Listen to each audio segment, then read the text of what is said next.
What is the first letter in the English alphabet? Well, it's A, isn't it? I don't know, mate, is it? Well, yeah. So you want me to lock that in? Yes, please, Eddie. Oh, well, hang on. What I mean is C.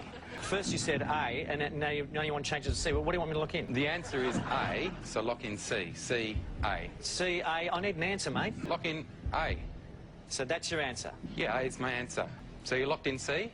Oh, listen, mate, you can't have it both ways. Either I lock in C or I lock in A. A. So you want to lock that in? Yeah.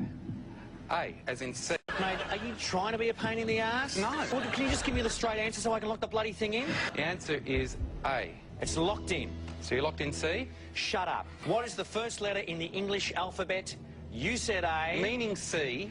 The answer is C. A is the first letter in the English alphabet. Sorry, Barry. We're unfortunately out of time here on Millionaire, but we'll see you next time, eh? I knew it was A.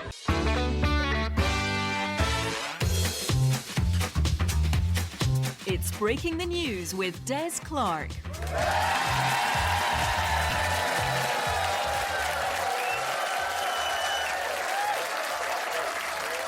I am Des Clark and this is Breaking the News, the show that breaks the week's news and asks four opinionated panellists to put it back together again. And this week we are coming to you from the heart of the Glasgow International Comedy Festival.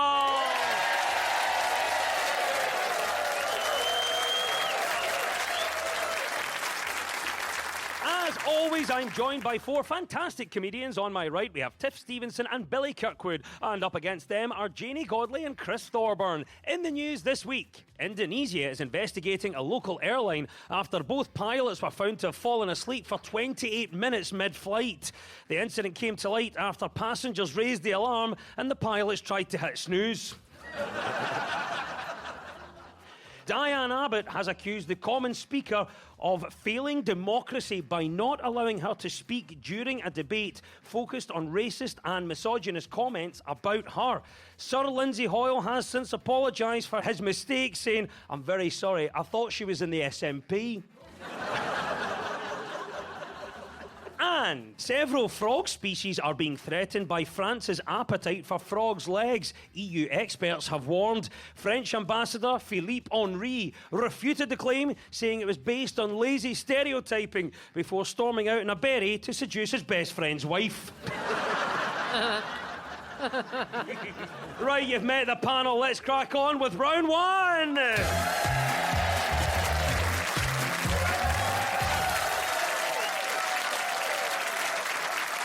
This is the Broken News round, where our teams have to guess two major stories of the week that have been mashed together into one single news headline. So, Tiff and Billy, can you tell me what this is all about? Podcaster and royal commentator Jason Leitch has announced he's standing down as the Princess of Wales. He'll leave the post next month after 9 years in the job. Jason Leitch played a prominent role in government communications during the COVID pandemic, often representing The social media trolls, idiotic conspiracy theorists and sniping media critics. Well, where do you start with that? OK, I'm going to start with you, Billy. Can you pick out our first story, please? Could it be Kate Middleton's Mother's Day picture? The Princess of Wales has apologised for confusion over edits to a newly released photo, which was pulled by several major photo agencies over concerns the image was manipulated.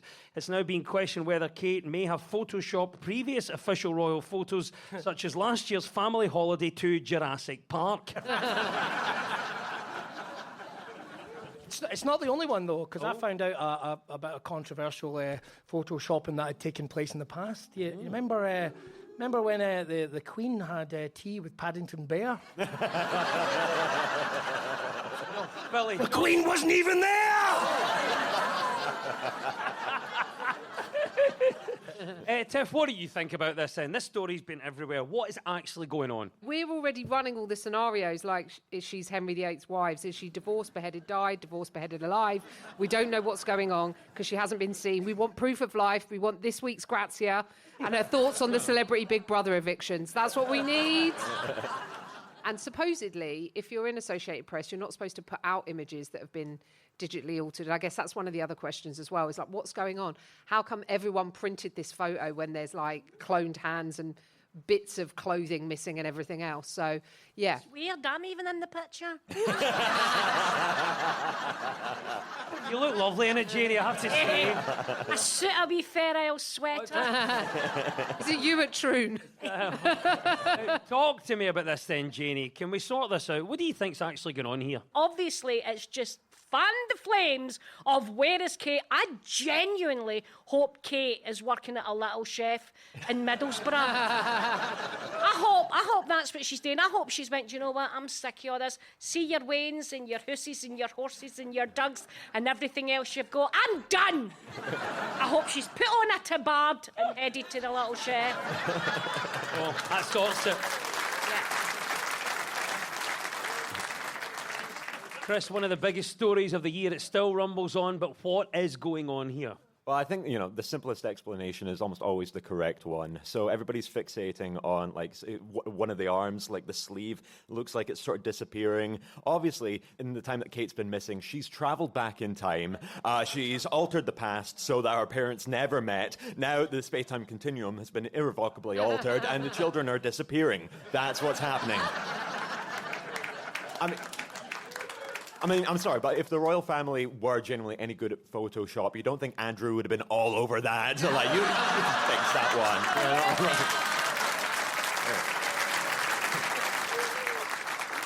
one. One of the criticisms throughout this whole Photogate thing is, if it had been Meghan that had did that, everybody would be up to high dole. If it had been her that done it, there would have been this terrible outcry. So you've got that double standard of Kate deserves all the privacy she can get because she's just come through a big operation. I literally had a hysterectomy and 2 days later 9 people had to look up my cervix. So it's not always the way. It's not always the way. They didn't even work in the hospital. I know. On a bus.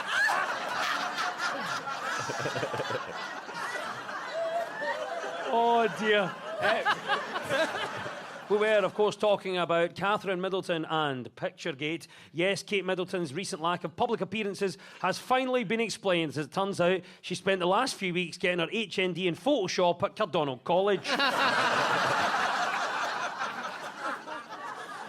And there we go, Tiff and Billy, you get 2 points for that. It was, of course, the royal Photoshop gone wrong. Right, over to you, Janie and Chris. What was the other story we were after? It was definitely Jason Leitch stepping down. You heard that, and that is the right answer. Yes, this week it was announced that Professor Jason Leitch, Scotland's National Clinical Director who saw the nation through the COVID pandemic, is stepping down from the role. The civil servant said it had been an enormous privilege to serve in the position from 2015, including, of course, during the coronavirus lockdowns. In fact, during the pandemic, Jason Leitch was a regular every tea time in our house until my mum started locking the back door.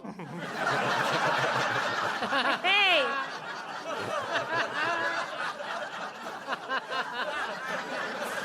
Let's talk about Jason Leitch. What do you make of him stepping down this week? I've been going back, watching all of his old videos, the announcements he would do during lockdown, telling people, exercise is not leisure, all right? These are allowed. Football, basketball, these are not allowed. Hide and seek, heads down, thumbs up, So, Billy, what do you think then? Professor Jason Leitch is stepping down. He's not my favourite.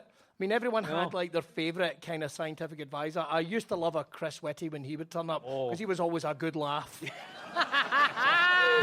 He's always a good laugh with Chris. He always had that look like, why are we saving these nuggets? What are we?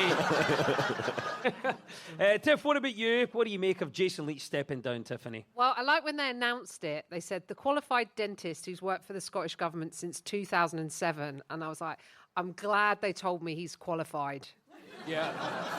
I'm sick of all of these amateur dentists getting the breaks. Listen, if you tell me someone's a dentist, I'm going to assume they're qualified.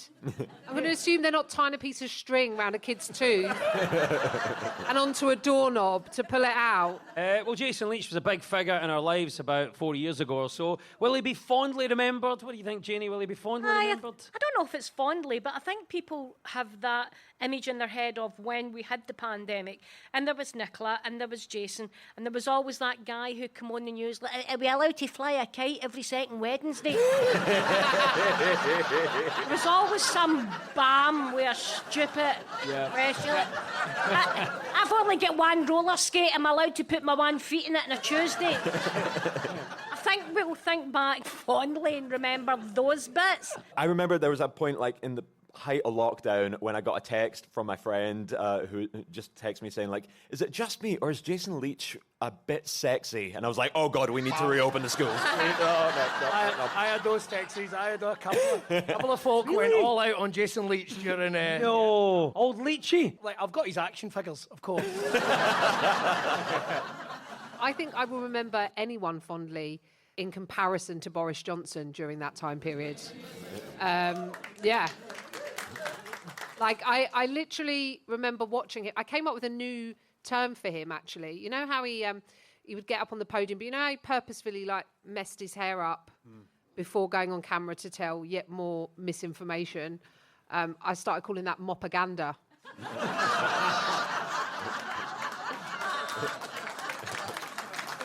Chris, what do you think? Professor Jason Leitch is stepping down, but what should he do next? I think he'd make a cracking bathroom attendant. You know? Yeah. Because, like, half the time, like, when I'm in, like, a bar or a club, like, I don't know why they're there, what they're doing. Like, oh, would you like some Lynx Africa in your face? Or, like, would you like the most unhygienic bowl of mints you've ever seen? Whereas he'd be like, hang on, have you washed your hands? All right, okay, lock the door. We're not leaving until you've done 2 happy birthdays. We were talking, of course, about Professor Jason Leitch, who is stepping down from his role as National Clinical Director after making the announcement. Jason Leitch returned home to find hundreds of people queuing outside his door, having just heard the news of a dentist becoming available. Yes, well done, Janie and Chris. You get 2 points for that. That was the mashup of some royal photo editing and Professor Jason Leitch stepping down, meaning at the end of the round, the teams are all square.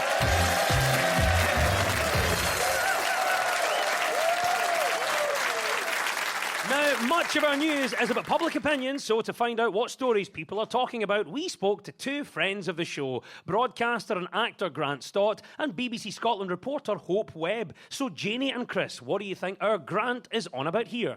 I am all for this. A friend and I were discussing how we were perhaps letting things go, both physically and mentally. So we got up and formed our very own gentlemen's walking club, and the benefits that we got out of that were fantastic. There's this 10-week course that you can go on that apparently leads to better mental health. That's a brilliant answer. Well done, Chris. Yes, it's the story of a new study suggesting that regular mental exercise, such as keeping a journal or speaking to strangers, can have a genuine effect on your well-being. Students who were shown a range of happiness hacks were found to have better mental well-being 2 years later, but only if they'd kept using them. As part of a 10-week Science of Happiness course, students at the University of Bristol were also shown evidence that talking to strangers tends to make people happy, despite most of us shying away from such encounters. Well done for getting the right answer. Would you like to go on a happiness course? No, tell you right now, no. I think that you make your own happiness, and I do love the idea of completely speaking to strangers. This is Glasgow. Strangers speak to you all the time. Yeah. When I was in the hospital, this shows you what happiness is. When I was in the hospital recovering, I was sitting crying. This is Glaswegians for you. Sitting crying in my hospital bed, proper crying, bubbles and everything. Like, that kind of cry. You know that bit in the middle? That bit. And the wee old woman popped the curtain back and she went, "Shut up! I've all got cancer, I'm trying to read a book." I'm like, okay, I'm dead sorry. I'll just sit here and cry quietly. Try and keep it down. A lot of the things that are mentioned in this course are things that I sort of do already, you know, like journaling and meditating and yoga has been suggested, although that was ruined for me slightly when I think it was during lockdown, myself and my husband were doing yoga with Adrian, and like in one of the poses I really let rip with a massive fart. And then the moment after I did it, Adrian on screen went, "Just breathe in and enjoy the air around you." It was such perfect timing, but I think I ruined yoga forever after that. So Go on then. What makes you happy? One of my favorite things that picks me up is, so I live with my wife, and now I'm able to steal her shampoo whenever I like, because this is something I didn't realize until I moved in with a lady. Ladies get to smell like stuff, you know, like men's shower gel, we're just allowed to smell like different types of metal. Like, according to Lynx, you can smell like chocolate, a spaceship, or Africa. But like my wife's shampoo, it's all summer fruits, elderberries. You know, you smell like a bag of Skittles, and you feel like a goddess, you know, like, it's amazing. That's lovely. Of course that makes you happy. Yeah. Billy, come on then. Share the love. What makes you happy? It doesn't happen as much as it used to. But you see, correct change. Oh, I'll dine out in that. That's £4.57. I've got it. I've got it. I've got it. Yeah, yes. Walking out of Asda, high-fiving people. Come on. There you go. Hacks to keep you happy is the right answer. Well done, Janie and Chris. Now to you, Tiff and Billy. It's your turn. What do you think Hope is talking about here? I love the joy and celebration of everything to do with our culture. I would be in line at this place, and I think people underestimate the draw of a flat sausage. The place that's opened up just 5 minutes down the road from me, selling Scottish scran. That is correct. This is the news of a Scottish delicatessen that has become the toast of North London. I love that the laugh comes from Scottish delicatessen. You'll love the name. It's called Old Hag the Shop. Listen to the menu. It serves up the likes of Stornoway black pudding, Lorne sausage, tatty scones, smoked fish fair broth, Highland venison, Cullen skink, Glasgow rolls, Dundee cake and Aberdeen butteries. And it's been inundated since it opened its doors last month in Islington. Owner Greg Boyd said that he wants to give the English a feeling of what it's like to be Scottish. So he refuses to accept any of their money.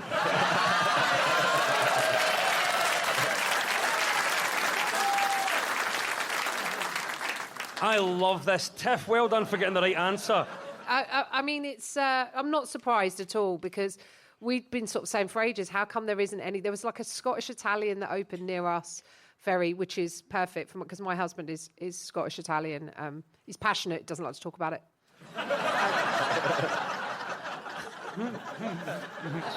Are you surprised, Billy, at the success of this? No. I've got family that live down in London. I've got family that live in New Zealand. You can't get Caledonian delicacies.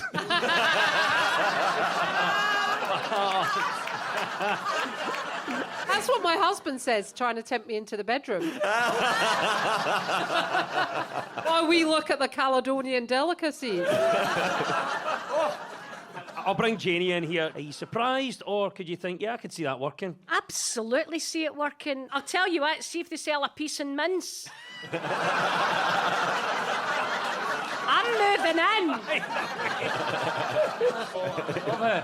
Chris, I'll bring you in here. We're talking about this amazing place, Old Hag the Shop, a huge hit in Islington. Are you surprised to hear of this success? I'm pleasantly surprised. I find the name a little bit confusing. You know, they call it the Shope, and I've never really heard anybody call the shop the Shope. I thought the Shope was something that Sean Connery drops in the shower.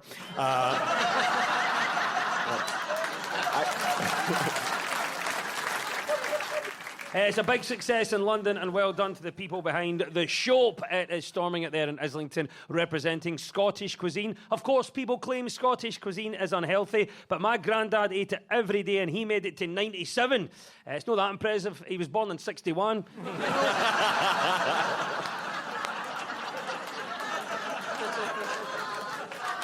Yes, well done. A taste of Scotland in London is the right answer, and 2 points go to Tiff and Billy.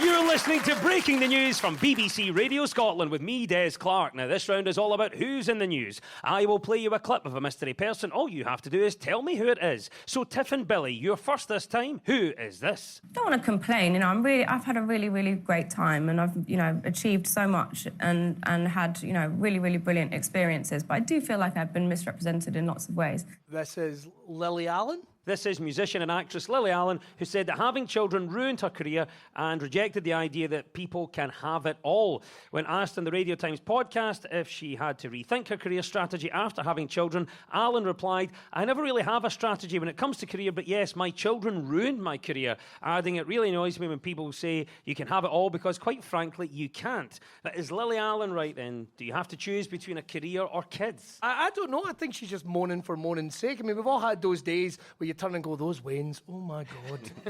I woke up the other day with my wee boy trying to put his bits in my ear when I was asleep. What, are you talking about his Caledonian delicacies? Yes, Caledonian delicacies. Tiff, what do you make about this? Is Lily right? Do you have to choose between a career and kids? I think it is about accepting that maybe you can have the things, but you're going to have them at different times. You can't have it all at once.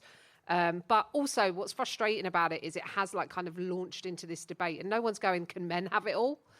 We are just like putting this on women again. It's now become like they were rowing on a TV program the other day of going, well, women shouldn't be going to work because, you know, you can't have two parents at work and stuff. So it seems to have then become a regressive conversation rather than the interesting conversation, which is about what women are being told they can have and achieve, and actually is the support network in place for that? Do we have a society and a government and businesses that will help mums get back into work? Yes. Let's take it to the other team. Janie, I'll start with you. Is Lily right? Do you have to choose between a career and kids? I echo a lot of what Tiffany says. I am a woman who had a child, and I'll tell you, it was hard being a stand-up comedian, especially in the 90s when there wasn't many female stand-ups about, and being a mother. And I don't regret for a minute. The good thing I did is Ashley became a comedian as well. So I think if you make your kids the same career as you can get around it. You can bring them to work, they can work, and you can work at the same time.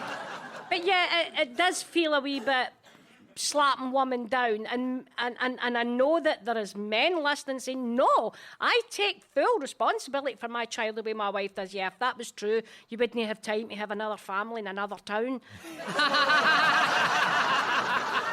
Why you never see women going, I'm going to trap a man in the basement. We've no time for that. That's why women never build a basement and trap a guy. The only time a woman would build a basement and trap a man was if he was a spare joiner or electrician.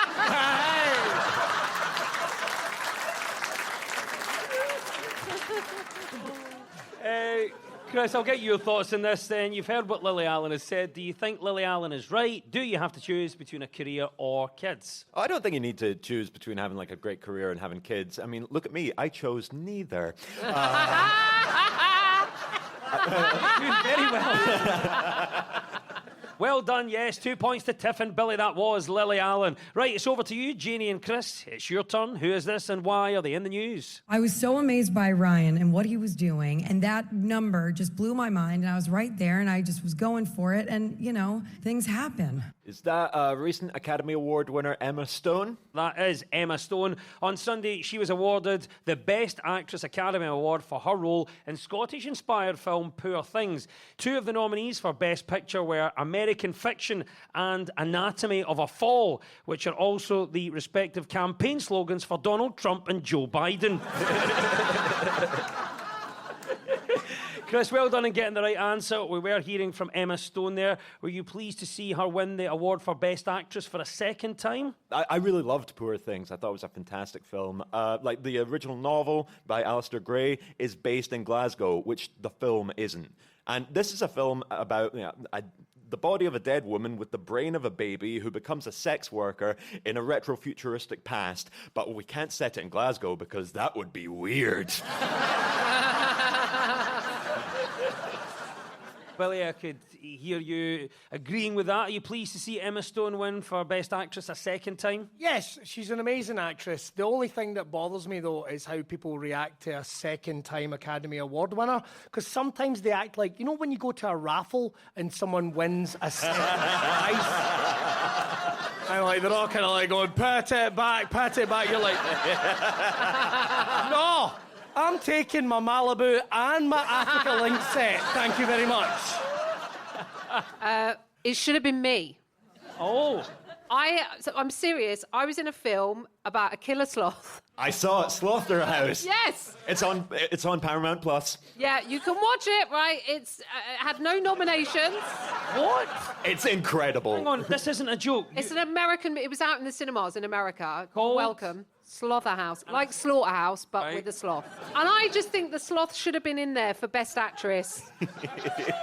And I should have been in for Best Supporting. I hit a killer sloth with a rush bat while singing Daphne and Celeste. And if that is not Oscar bait... This is without a doubt the weirdest recording that I've ever been part of. There's one time, me and my pal Monica, we did the red carpet for the BAFTAs in London, and Martin Scorsese and his wife was in front of us, and Monica did that thing. She'd on a really flimsy, long dress, and for a horrible moment, she thought in the red carpet that her dress was tucked in her knickers. Oh. And she's got a big Scottish voice, and she went, "Is my dress in my knickers?" And she frightened the life out of Martin Scorsese. And his wife went, "Is my dress in my knickers?"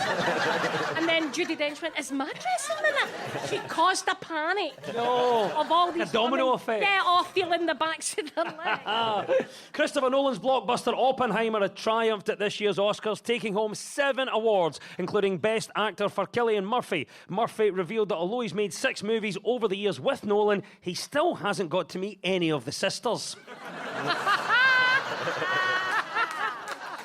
One day, you keep going, big man. Yeah, well done, Emma Stone is, of course, the right answer, and 2 points go to Janie and Chris.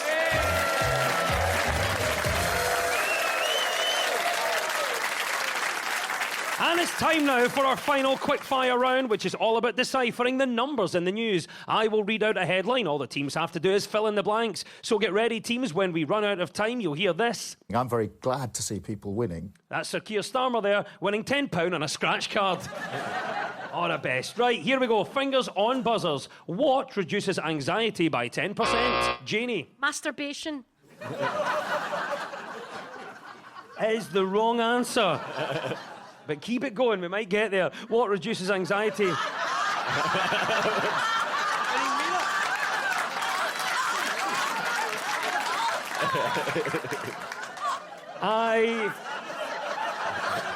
That was you. That was you. I didn't mean that. We're back in, remember? Quick fire round. What reduces anxiety by 10%? Billy. Changing the size of the font of the word anxiety. The most brilliantly specific answer we've ever had. What reduces anxiety by 10%? Tiffany. Increasing your baseline anxiety by 90% by sculling 5 coffees. It might surprise you, that's not the answer. It's on the BBC website. The actual answer is this. What reduces anxiety by 10%? Counting butterflies. Research suggests a reduction in anxiety of almost 10% when taking part in the big butterfly count. I'm very glad to see people winning. Oh, there's a klaxon. It means Keir has starmered. It's all over. And at the end of the quiz, our winners this week are Tiff Stevenson and Billy Kirkwood.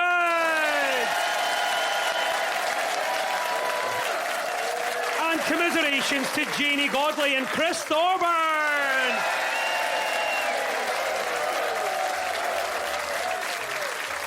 And we'll leave you with the breaking news. Justin, a 27-stone tiger, has had root canal treatment after breaking a 9-centimetre long tooth. The procedure required 3 dentists, and the 3rd dentist made sure to use far more anaesthetic than the first 2.